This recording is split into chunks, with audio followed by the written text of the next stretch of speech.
Rebecca Lawson sat in the corner booth of the small coffee shop, watching the door with fading hope.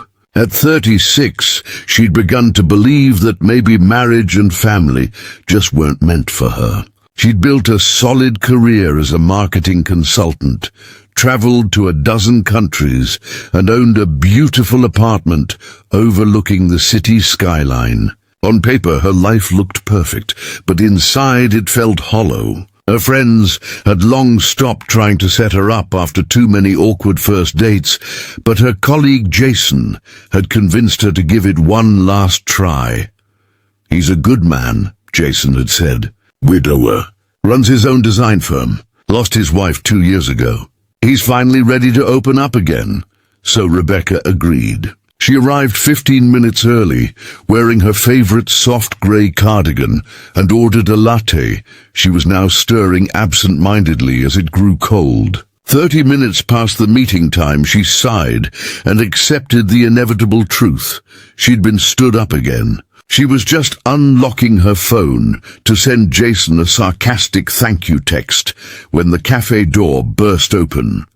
2 identical little girls dashed inside, wearing matching yellow dresses and grinning like they'd just escaped a fairy tale. They couldn't have been more than 5 years old, their light brown hair bouncing as they ran. Behind them came a man in his early 40s, handsome in a quietly tired way, juggling a backpack, a jacket, and the chaos of fatherhood.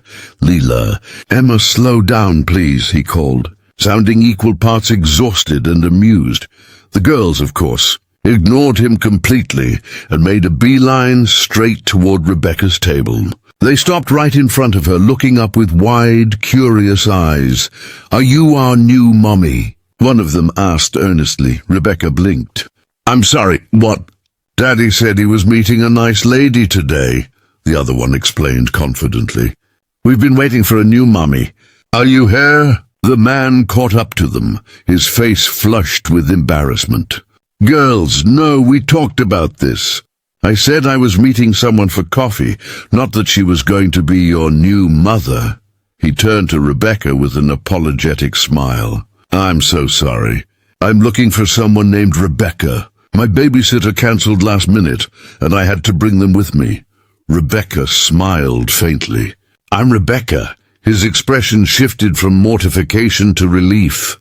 "Oh, you're Rebecca. I'm Daniel Hayes, Jason's friend. I'm really sorry about the chaos. This isn't how I imagined our first meeting would go."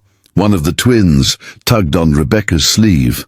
"So are you our new mommy or not?" "Maya," Daniel said gently, crouching to meet her eye level. "Remember, Daddy's just meeting a friend today, but we need a mommy," Emma said softly. "Everyone else at school has one. We only have Daddy. He gets tired a lot." Daniel's face faltered, and in that moment Rebecca saw the weight he carried, years of exhaustion, grief, and love all wrapped into one. "Please," Rebecca said quietly, "sit down, all of you.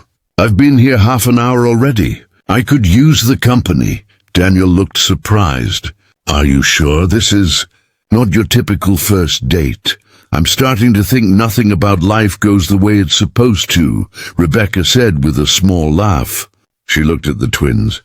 "Besides, you two asked me a very serious question. I should at least stay long enough to give you a proper answer." The girls climbed into the booth beside her, settling in like they'd known her for years. Daniel sat across from them, looking both nervous and grateful. Rebecca smiled at the girls. "I'm not your new mommy. I just met your dad 5 minutes ago. But I'd really like to be your friend, if that's okay." "I'm Maya," one twin said proudly. "She's Emma. I'm 3 minutes older, so I'm in charge." "You are not," Emma protested. "Daddy says we're both in charge." Daniel sighed, rubbing his temples. "This is my life. Constant negotiations between 2 5-year-olds who think they're CEOs." Rebecca laughed, a genuine sound that surprised even her. When the girls were momentarily distracted by a vase of daisies, Daniel asked, "So, tell me about you." "I promise to do the same, though fair warning, My life is pretty much coffee, chaos, and bedtime battles. She told him about her work, her travels, and how she'd built a successful life that somehow still felt empty. He listened intently, occasionally pausing to redirect the twins with the calm patience of someone used to multitasking love. Then it was his turn. He told her about his wife, Laura, how she'd passed suddenly from a heart condition when the twins were 3, about running his design firm alone, learning to be both mother and father, about the loneliness that came from doing everything for everyone except himself. I told Jason I wasn't ready to date, he admitted softly. But the girls kept asking why they don't have a mom, and I realized maybe I'm not the only one who needs healing. Rebecca looked at him. What do you want, Daniel? Not what they need. What you need, he blinked, caught off guard. I guess I want to not feel so alone, to have someone who understands that life is messy. Someone I can talk to at the end of the day without pretending I'm fine. Someone who'll love my girls, not just tolerate them. That doesn't sound unreasonable to me, she said quietly. Do you like kids? Emma asked suddenly, climbing into Rebecca's lap. Because if you're gonna be our friend, you have to like kids. Especially us. Rebecca hugged her instinctively. I think I like you already, she said. Maybe I just hadn't met the right kids yet. Maya immediately climbed onto her other side. We're very good kids, mostly. Mostly, Daniel echoed, smiling tiredly.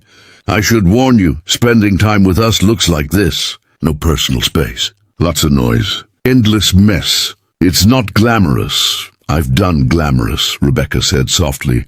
It was boring. This feels real. They stayed for 2 hours. The staff, charmed by the twins, brought over crayons and paper. Rebecca and Daniel talked about love, loss, and second chances, while the girls drew pictures of their new family. As they got up to leave, Maya and Emma each grabbed one of Rebecca's hands. Look, Maya said proudly. We're a family now. We're becoming one, Daniel corrected gently. But maybe you're right. Over the following months, Rebecca learned what real love looked like. Bedtime stories, tiny hugs, and chaos she never knew she'd crave. She learned how to braid hair, pack lunches, and navigate twin tantrums. Daniel learned to trust again, to let her in, to stop trying to carry everything alone. A year later, Daniel proposed, with both girls' help. They handed Rebecca a ring and a hand-drawn card that said, Will you be our mummy for real now? Rebecca cried as she knelt down and hugged them. I already am, she whispered. I became your mommy the day you asked if I was. Their wedding was small but perfect. Maya and Emma wore yellow dresses and scattered petals down the aisle. Rebecca made vows not just to Daniel, but to them, promising to love, protect, and guide them for the rest of her life. You weren't what I was looking for, Daniel said in his vows. You were what I needed. You stayed when you had every reason to run. You chose us, the chaos, the noise, the love. Rebecca smiled through tears, and 2 little girls asked me the most important question I've ever been asked. Are you our new mommy? It took me time to find the courage to answer, but yes, I am. I was from the moment you asked. Sometimes love doesn't arrive with flowers or perfect timing. Sometimes it bursts through the door, wearing matching yellow dresses, and asks you a question that changes everything. If this story touched your heart, please like, share, and subscribe. Leave a comment below about a question that changed your life's direction.